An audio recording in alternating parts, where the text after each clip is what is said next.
If your child can watch YouTube videos for 2 hours straight but can't focus on a puzzle for more than 3 minutes, their attention span isn't broken.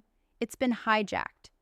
What I'm about to show you might sound impossible, but I've helped parents rebuild their child's natural focus from 3 minutes to 30 minutes using a specific progression system. By the end of this video, I'll give you the exact 3-step attention ladder that turns scattered, restless kids into children who can engage deeply with real-world activities.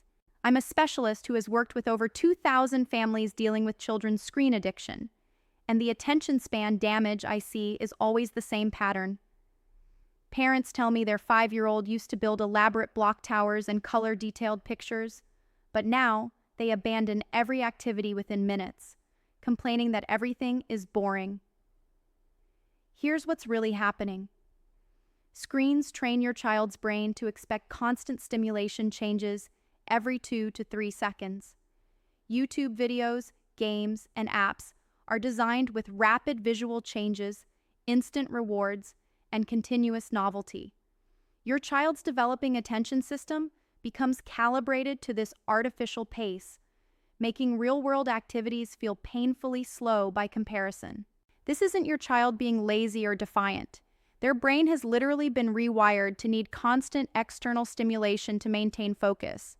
When you ask them to do a puzzle, their attention system is waiting for the next scene change that never comes, so they give up and seek something more stimulating. The solution is systematic attention rebuilding using what I call the 3-step attention ladder.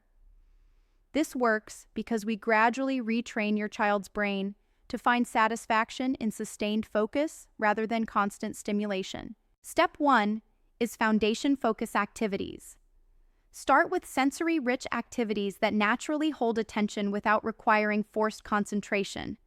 Think Play-Doh while listening to calm music, or organizing a collection of buttons by color and size.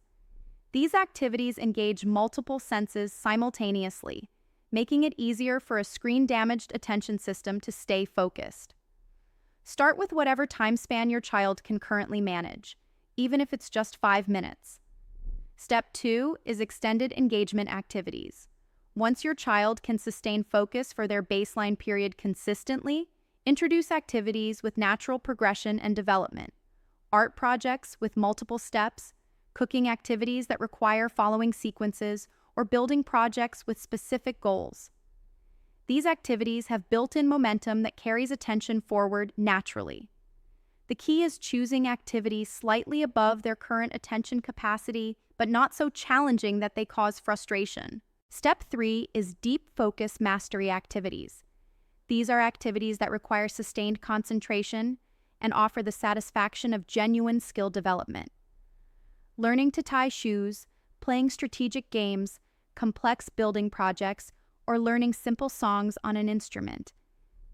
These activities build what researchers call flow states, periods of complete absorption where your child loses track of time because they're genuinely engaged. Here's your actionable insight that you can implement today. Remove what I call attention fragments from your child's environment. These are activities that provide quick dopamine hits without requiring sustained focus.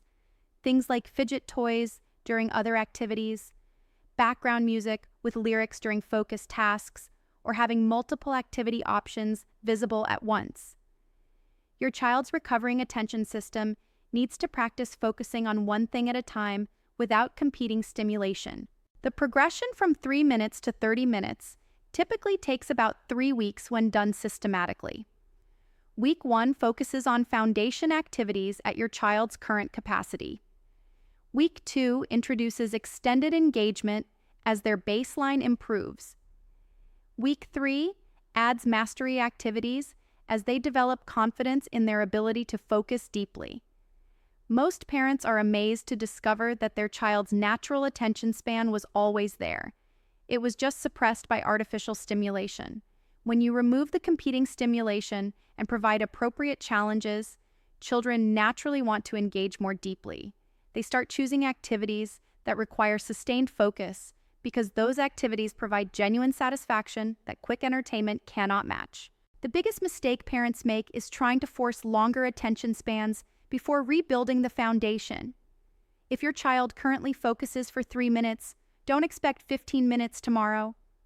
Build gradually, celebrate small improvements, and trust that each day of practice is strengthening the neural pathways that support sustained attention. Remember, you're not just rebuilding attention span, you're giving your child the capacity for deep learning, creative expression, and genuine satisfaction that will serve them throughout their entire life. A child who can focus deeply on what matters to them has a superpower in our distracted world. Comment below and let me know what you are currently struggling with relating to your kids' obsession with screens. Click the link or check my bio to discover an ebook that can give you all the skills that you need to stop your child's screen addiction.